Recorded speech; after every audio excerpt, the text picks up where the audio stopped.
I'm continuing the numerical problem related to the chapter force and motion. This is part 4. Today we are going to focus on the numerical problem related to a body thrown vertically upward and a body is dropped from certain height. But before that, we have to be very clear about some of the points related to the numerical problem. What are they? When a body is dropped from certain height, then remember one point. At first, the body is in your hand and it is at rest, and that's why initial velocity is 0. But when it is released from hand, every second its velocity goes on increasing and acceleration produces, and this acceleration is acceleration due to gravity. That's why if a body is dropped from certain height, u equal to 0 and a equal to acceleration due to gravity, and its average value is 9.8 meter per second square. Whether this is mentioned in numerical problem or not, it doesn't make any difference. We can use this two value when a body is dropped from certain height. Okay, now number 2, when a body is thrown vertically upward, then with certain velocity we will throw it upward, but every second its velocity goes on decreasing and at last at height its velocity becomes 0, and this is final velocity. That's why v equal to 0. When a body is thrown vertically upward, remember this, final velocity is 0. And when it comes in air, then it comes under the action of gravity, and so the acceleration due to gravity produces on it. But direction of acceleration due to gravity is towards the center of the earth, but the body is moving away from the center of the earth. That's why acceleration due to gravity becomes negative. Instead of writing 9.8 meter per second square, we have to write minus 9.8 meter per second square. These two are very key point we have to remember. Moreover, you must have clear idea about the equations of motion. What are the equations of motion? First equation, v equal to u plus at. Second equation, s equal to u plus v by 2 into t. V square equal to u square plus 2as. S equal to ut plus half at square. These are the equations of motion which were taught in lower classes. But instead of this v equal to u plus at, sometimes we can use this equation also. What? V remains same, u remains same, but instead of a acceleration we can use small g also, maybe given in the numerical problem. Don't be confused about this. Next, instead of s equal to u plus v by 2 into t, it may be h, because the body is falling from certain height or the body is thrown to certain height. That's why instead of displacement or distance we can write h also. In third equation, look at this, v and u remain same, but acceleration we can write small g, and instead of distance we can write height. And now fourth equation, s equal to ut plus half at square can be written as h equal to ut plus half gt square. This is a normal matter. We have to be clear about this also. Let's have the numerical problem. When a body is thrown vertically upward with a velocity of 15 meter per second, how high it goes up, number 1, and number 2, how long it takes to go to that height. Another question is also there, how long it takes to return back, and another is also there, what distance will it cover when it returns back. Very interesting. Only one information is given, but the questions are four different terms we have to calculate. So is it possible? Yes, it is possible. That's why the numerical problem is given. We have to use the previous concept what I told you just before this slide. Here we have given only initial velocity with which the body is thrown vertically upward. Initial velocity, symbol is u, and it is equal to 15 meter per second. But we know that if a body is thrown vertically upward, then acceleration will be minus g. That means minus 9.8 meter per second square. And another information also we have, final velocity becomes 0. When it goes up and up, at last it comes to rest at height and again comes back. That's why final velocity at height is 0. So we can use this information ourselves.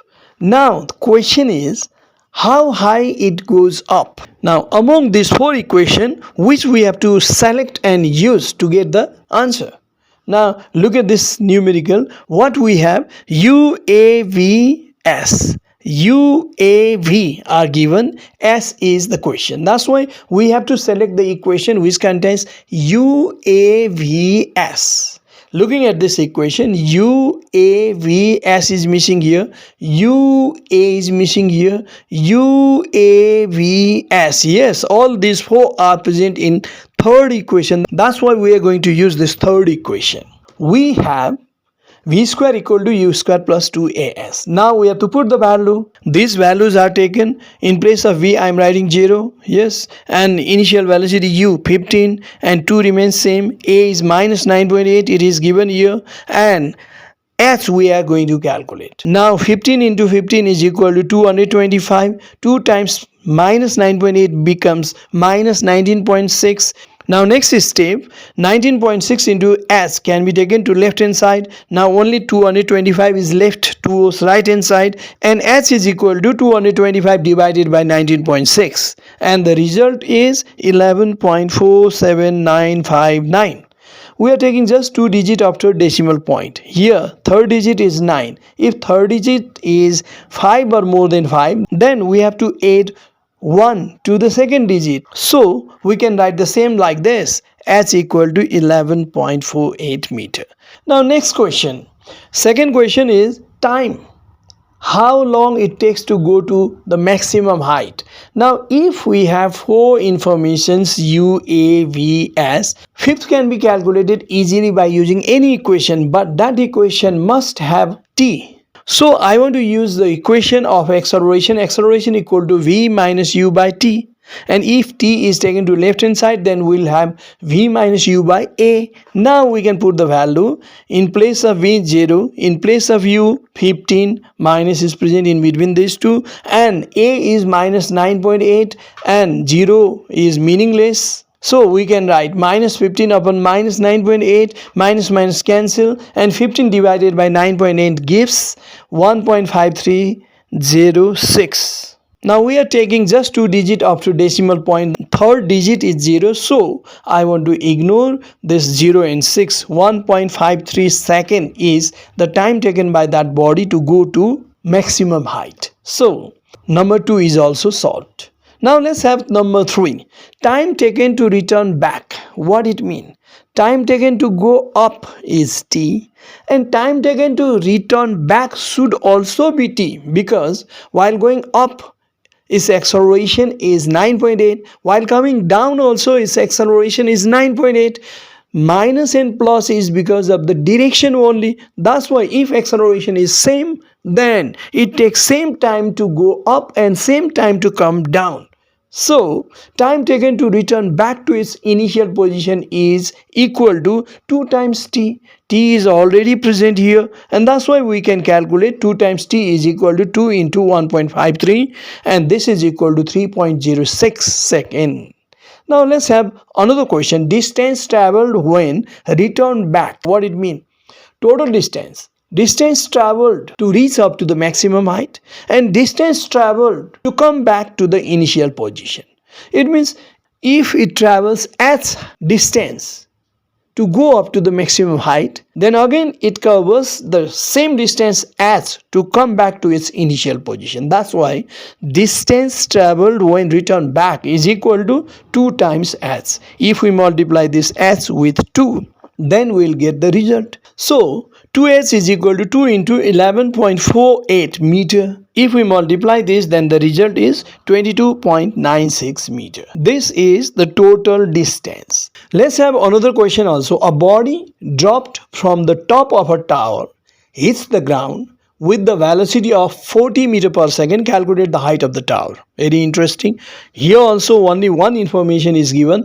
That's why I'm writing given is what? Final velocity v equal to 40 meter per second. And here we know that initial velocity u equal to 0, acceleration is g, and this is equal to 9.8 meter per second square, and we are going to calculate height. Okay, now which equation we are using? The same equation. Have you noticed this? VUAS. These four physical quantities are present in this equation, v square equal to u square plus 2as. Now we are taking value in place of v 40, in place of u 0, and a equal to 9.8, and s we are going to calculate, and we can say h also.